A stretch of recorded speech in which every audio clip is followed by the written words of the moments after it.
C'è una mente del secolo scorso che ha rivoluzionato il modo in cui ci approcciamo alla fisica e sono sicura che non avete mai sentito parlare di lei. Una scienziata brillante che è stata scoraggiata dall'intraprendere questa carriera in tutti i modi, ma che amava la matematica quasi a discapito di ogni altra cosa. E sul risultato della sua perseveranza si basa tutta la fisica moderna. Il suo nome è Emmy Noether. Iniziamo! Emmy Noether nasce nel 1882 a Erlangen. Suo padre è un matematico abbastanza affermato e ha anche 3 fratelli più giovani. In giovinezza, come comune per le donne dell'epoca, le viene insegnato a prendersi cura della casa, ma anche a suonare il piano e un'attività che lei amava, ovvero ballare. Come istruzione superiore viene indirizzata a studiare lingue, cosa per la quale aveva anche un certo talento, e studia inglese e francese, prendendo una certificazione per poter insegnare in scuole femminili. A seguito però, quando ha circa 18 anni, decide di non usare mai questa certificazione, perché invece vuole studiare matematica. Inizia un iter piuttosto difficile per una donna dell'epoca, infatti non era permesso l'accesso allo studio universitario, perché secondo l'Ateneo questo avrebbe sovvertito l'ordine accademico. Poteva però partecipare alle lezioni senza immatricolarsi a patto che i professori fossero d'accordo.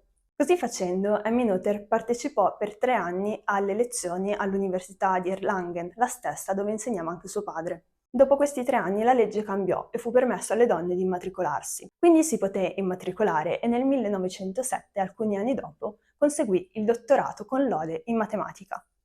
A questo punto il passo successivo sarebbe stato l'abilitazione, ma di nuovo, essendo una donna, non poteva ottenerla. Non potendo ottenere l'abilitazione, rimase a Erlangen, dove aiutò il padre che iniziava a essere un po' malato con il suo lavoro e seguì anche alcuni studenti di dottorato del padre. Ovviamente questo ruolo non era riconosciuto.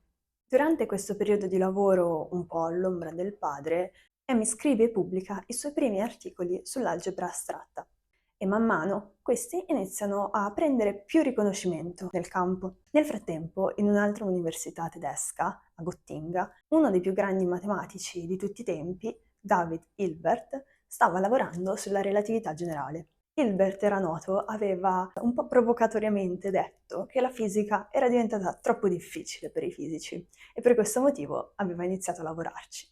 In particolare, la relatività generale di Einstein presuppone che lo spazio-tempo si deformi quando ci sono dei corpi aventi massa e che la gravità sia il frutto di questa deformazione dello spazio-tempo.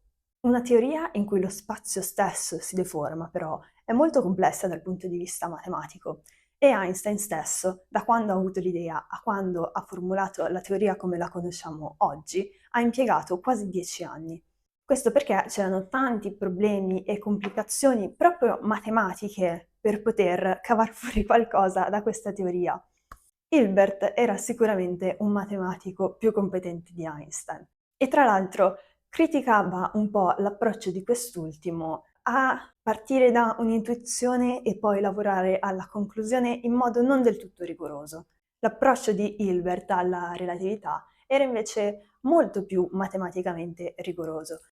Tra l'altro, non mi voglio addentrare troppo in questa diatriba tra Hilbert e Einstein sulla relatività generale, però ci sarebbe molto da dire sul fatto che Einstein era terrorizzato che Hilbert gli stesse per rubare l'idea di una vita e che alcune fonti storiche in realtà suggerirebbero che Hilbert sia arrivato all'equazione della relatività generale prima di Einstein.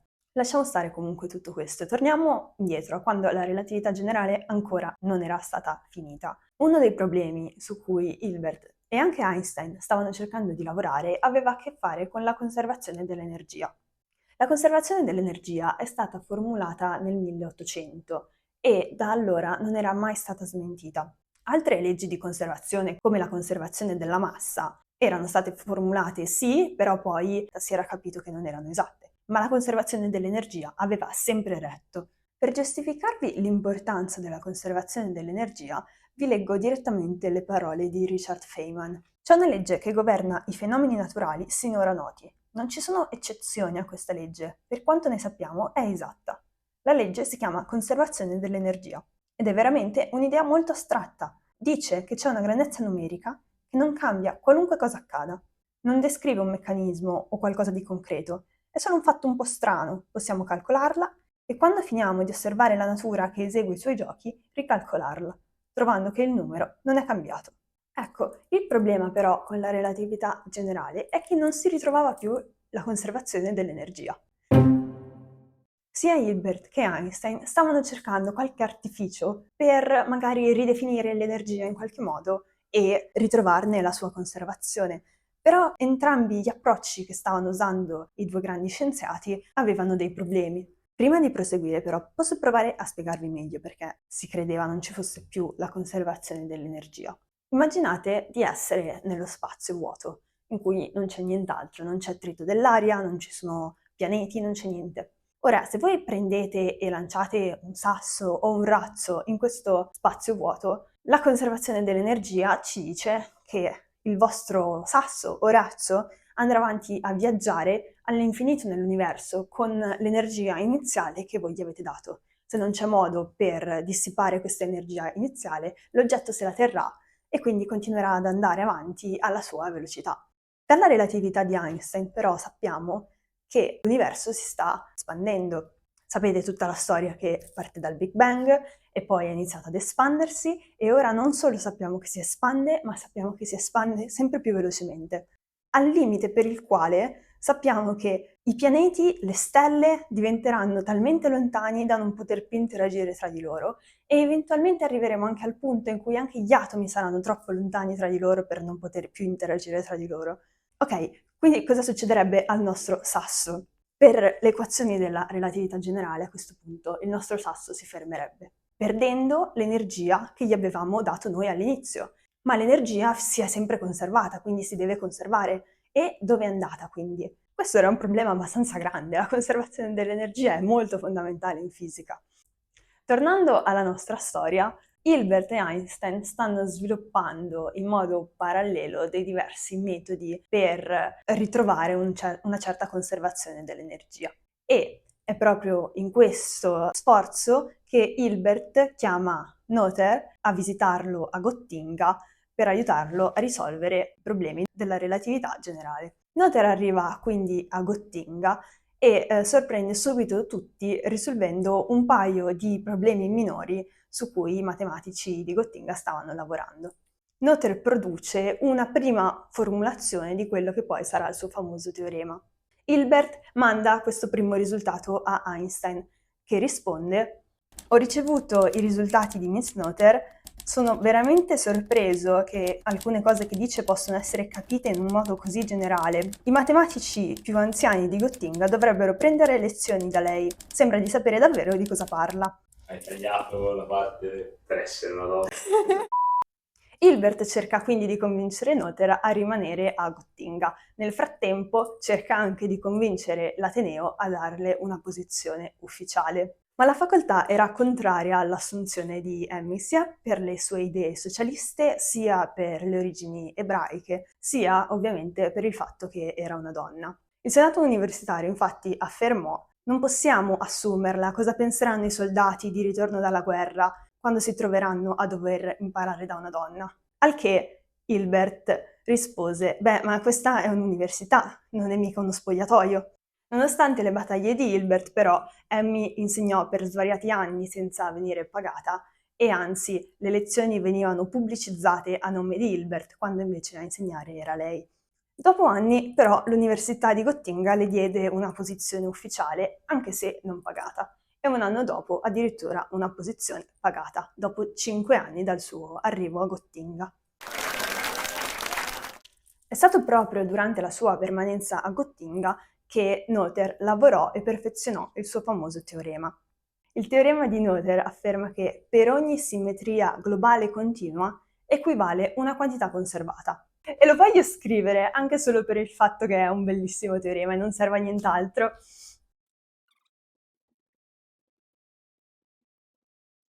Poi, scusa. In che senso? Ah, scusa. Ok, va bene. A questo punto dobbiamo spiegare che cos'è una simmetria e che cos'è una simmetria continua. Se dico la parola simmetria, molti di voi penseranno ad esempio a quei disegni che si facevano a scuola in cui devi fare una cosa simmetrica rispetto a un certo asse. Questo è un caso molto speciale di una definizione più ampia che c'è in matematica di che cos'è una simmetria. In generale, in matematica c'è una simmetria quando, applicando una certa trasformazione, la situazione rimane del tutto invariante. Un esempio pratico: se quando vostro, ad esempio, fratello pulisce la cucina poi rimane nello stesso stato, in matematichese potreste dire che la sporcizia della cucina è simmetrica sotto il passaggio di vostro fratello. Abbiamo visto cosa si intende per simmetria. Vediamo invece cosa si intende con simmetria continua. Esistono simmetrie discrete e simmetrie continue. Una simmetria discreta può ad esempio essere quella per le rotazioni di un quadrato. Quindi se noi ruotiamo un quadrato di 45 gradi rimane esattamente identico a se stesso, ma se lo ruotiamo di meno o di più, allora ecco che la forma cambia. Un esempio invece di simmetria continua può essere il cerchio. Il cerchio lo possiamo girare di quanto vogliamo, un qualunque numero che possiamo scegliere completamente arbitrariamente e rimarrà sempre un cerchio. Ok, ora che spero si sia capito cosa vuol dire simmetria continua, vediamo cosa vuol dire che a ogni simmetria continua corrisponde una quantità conservata. Vediamo ora un altro esempio di simmetria un po' più fisico. Consideriamo un oggetto che è in moto con una velocità costante. Ora, se noi guardiamo l'oggetto invece che qui, oppure ancora qui, il moto dell'oggetto in questi tre punti non cambia. Possiamo dire quindi che questa situazione è simmetrica sotto traslazioni spaziali. Il teorema di Noether ci dice quindi che ci sarà una quantità conservata e calcolandola questa quantità risulta essere la quantità di moto o la velocità per gli amici. Abbiamo visto quindi che l'invarianza sotto traslazioni spaziali corrisponde alla conservazione della quantità di moto e nello stesso modo si può trovare che l'invarianza sotto traslazioni temporali corrisponde alla conservazione dell'energia. Infatti l'invarianza temporale è un altro caposaldo della scienza, il fatto che se io faccio un esperimento oggi deve venire uguale a se lo faccio domani o se lo fa qualcun altro tra 2 anni è indispensabile e Noether riesce a collegare la conservazione dell'energia che abbiamo sempre trovato con questo principio di invarianza temporale. Quindi, ritornando al nostro sasso di prima, che abbiamo visto che si fermava per le leggi della relatività generale, abbiamo scoperto perché. Dato che l'universo si espande e cambia, non c'è più invarianza temporale. Non è più vero che l'universo è uguale in ogni istante. E per cui ha senso, secondo il teorema di Noether, perdere la conservazione dell'energia. La conservazione dell'energia non è più una legge che cade dal cielo, ma diventa la conseguenza diretta dell'invarianza temporale. Einstein scopre che non c'è più invarianza temporale e la conservazione dell'energia sparisce con essa. Ora che abbiamo spiegato il teorema di Noether e le sue conseguenze ai tempi, vi anticipo che ci sono molte altre conseguenze in tempi più moderni, torniamo alla storia della vita. Noether infatti a questo punto sta insegnando all'Università di Gottinga, ma nel 1933, con l'avvento del nazismo, lei viene segnalata in quanto ebrea e licenziata dall'università. Inizialmente non si fa scoraggiare e decide invece di tenere delle lezioni in casa sua. A seguito, però, accetta un'offerta di un'università americana in Pennsylvania e si trasferisce lì per insegnare negli ultimi anni della sua vita. Negli Stati Uniti trovò un clima più rilassato e visse bene gli ultimi anni della sua vita, per poi morire a soli 53 anni per via di un tumore. A seguito della sua morte, Einstein scrisse sul New York Times: secondo tutti i migliori matematici, Noether è una delle più significative menti creative e geniali prodotte da quando abbiamo iniziato a educare le donne. Nonostante l'ammirazione profonda di alcuni mentre era in vita, dopo la sua morte rimase per lo più sconosciuta e spesso anche non adeguatamente citata dai lavori matematici successivi. È stato poi negli anni 50-60, con la nascita delle teorie quantistiche di campo, che il teorema di Noether ha riassunto una centralità. Infatti, non solo nella relatività generale, ma anche nelle teorie quantistiche di campo, è possibile trovare delle simmetrie e grazie al teorema di Noether associarle a delle quantità fisiche. Ad esempio, la conservazione della carica si trova dal teorema di Noether associata a una certa simmetria dell'elettromagnetismo. Nello stesso modo, anche molti altri risultati si sono basati su questo teorema, ad esempio l'unificazione dell'elettromagnetismo con la forza debole e la scoperta dei bosoni W e Z, oppure la scoperta e la formulazione della teoria dei quark, oppure ancora la formulazione della teoria del bosone di Higgs. Nonostante quindi le ingiustizie subite durante la sua vita e anche poco dopo la sua morte, si può dire che la storia, nella fisica almeno, le abbia riconosciuto i meriti che aveva, anche se a mio parere non è lontanamente abbastanza famosa per quello che ha fatto. Spero che questa storia vi abbia ispirato come ha ispirato me e magari anche fatto un po' arrabbiare per le ingiustizie che questa donna ha subito. Fatemi sapere cosa ne pensate o se volete aggiungere qualcosa o se avete domande scrivendolo nei commenti. Vi ricordo che se volete supportare questo progetto potete farlo con tutte quelle cose che aiutano l'algoritmo, che sapete già, i like, i commenti o le condivisioni. E vi saluto, vi ringrazio se siete arrivati alla fine del video e ci vediamo. Iscrivetevi al canale. Iscrivetevi al canale. Stop!